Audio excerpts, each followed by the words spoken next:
तो सबसे पहली जरूरी बात कि एग्जाम में इससे प्रश्न कैसे आते हैं। प्रश्न पूछा जाता है कि भर्जन को उदाहरण सहित स्पष्ट कीजिए, निस्तापन को उदाहरण सहित स्पष्ट कीजिए। निस्तापन से आप क्या समझते हैं? तो सबसे महत्वपूर्ण बिंदु याद रखिएगा कि भर्जन और निस्तापन दोनों प्रगलन की प्रक्रियाएं हैं, धातु निष्कर्षण की विधियां हैं।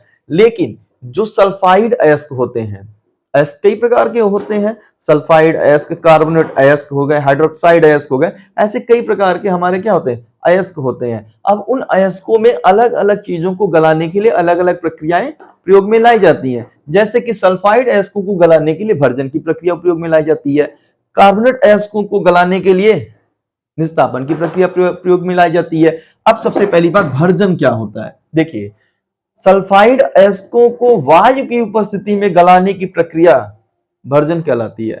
यानी वायु की उपस्थिति में जब हम लोग सल्फाइड अयस्कों को गर्म करते हैं तो सल्फाइड का जो अयस्क होता है वो धातु ऑक्साइड में परिवर्तित हो जाता है और यही प्रक्रिया भर्जन कहलाती है। फिर से सुन लीजिए, जब सल्फाइड अयस्कों को वायु की उपस्थिति में उच्च तापमान पर उचित गालक मिला के गर्म किया जाता है तो जो सल्फाइड अयस्क होते हैं वो धातु ऑक्साइड में परिवर्तित हो जाते हैं। यही प्रक्रिया क्या कहलाती है? भर्जन कहलाती है। फिर से सुनिए, जब सल्फाइड अयस्कों में उचित गालक, सल्फाइड अयस्कों में उचित गालक एवं कोक को मिलाकर के उच्च तापमान पर गर्म करते हैं वायु की उपस्थिति में, तो सल्फाइड अयस्क धातु ऑक्साइड में परिवर्तित हो जाते हैं।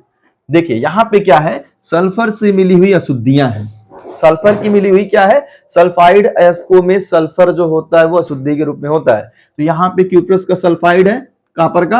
अब कापर सल्फाइड में सल्फर अशुद्धि के रूप में है, तो इससे निकालने के लिए हम लोग वायु की उपस्थिति में इसको गर्म करते हैं। किसकी उपस्थिति में? वायु की उपस्थिति। अब आपने क्या देखा कि यहाँ कापर का सल्फाइड है, यहाँ पे कापर का क्या हो गया? ऑक्साइड, यानी धातु ऑक्साइड में हमारा सल्फाइड अयस्क बदल गया।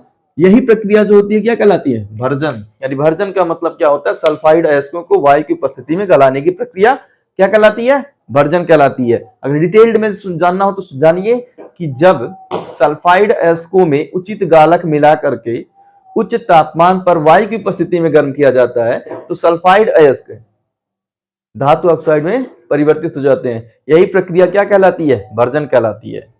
उदाहरण के तौर पर यहाँ पे देखिए, सल्फाइड अयस्क है, कापर का सल्फाइड अयस्क, और इसको वायु की उपस्थिति में गर्म किए, ऑक्सीजन की पर्याप्त मात्रा है यहाँ पे, तो यहाँ पे धातु ऑक्साइड, कापर का ऑक्साइड निकल प्राप्त हो गया और अशुद्धि के रूप में देखिए भर्जन में अशुद्धि के रूप में सल्फर डाइऑक्साइड गैस सामान्यतः निकलती है। अब समझ में।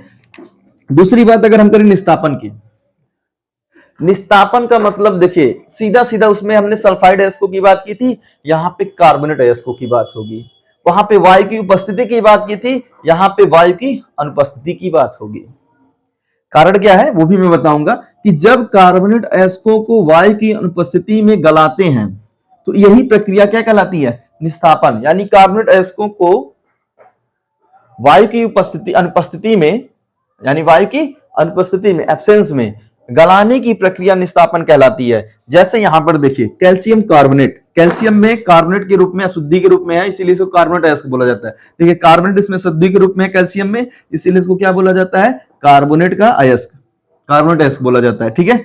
अब इस कार्बोनेट अयस्क को जब हम लोग गर्म करेंगे उच्च तापमान पे उचित गालक के साथ, किसके साथ? उचित गालक के साथ, तो यहां पर आपने क्या देखा कि यह धातु ऑक्साइड में यानी कैल्शियम के ऑक्साइड में बदल गए और अशुद्धि के रूप में यहां पे क्या निकल गई? Carbon dioxide gas. तो यही प्रक्रिया क्या कहलाती है? निस्तापन। यहां पे अभी जिंक का कार्बोनेट है, यानी कार्बोनेट का अयस्क है, कार्बोनेट उसमें जिंक में उपस्थित है। ठीक है, यानी कार्बोनेट इसमें अशुद्धि के रूप में है, तो यहां पे इसको उच्च तापमान पर हम लोग गालक मिला करके गर्म करेंगे। किसके साथ गर्म करेंगे? गालक, यानी वायु की अनुपस्थिति में। ऑक्सीजन नहीं है, एडिशनल ऑक्सीजन हमने नहीं लिया रिएक्शन में, लेकिन यहाँ पे देखिए ऑक्सीजन की मात्रा हमने ली है, तो इसलिए इसको वायु की अनुपस्थिति में जब हम लोग गर्म करते हैं तो ये धातु ऑक्साइड में परिवर्तित हो जाता है और कार्बन डाइऑक्साइड यहाँ पे अशुद्धि के रूप में निकलता है। तो इस प्रक्रिया को हम लोग क्या कहते हैं? निस्तापन। याद रखिएगा, भर्जन वायु की उपस्थिति में किया जाता है, सल्फाइड अयस्कों के लिए उपयुक्त होता है, साथ ही साथ इसमें अशुद्धि के रूप में सल्फर डाइऑक्साइड गैस निकलती है और सल्फर अशुद्धि के रूप में अयस्कों में उपस्थित होता है।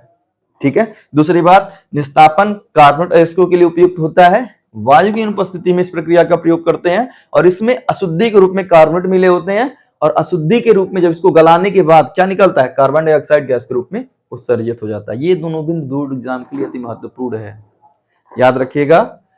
सल्फाइड अयस्कों को वायु की उपस्थिति में गलाने की प्रक्रिया भर्जन कहलाती है, कार्बन अयस्कों को वायु की उपस्थिति में गलाने की प्रक्रिया निस्तापन कहलाती है। ये दोनों प्रक्रियाओं में गालक मिलाकर ही प्रगलन का कार्य होता है, याद रखिए।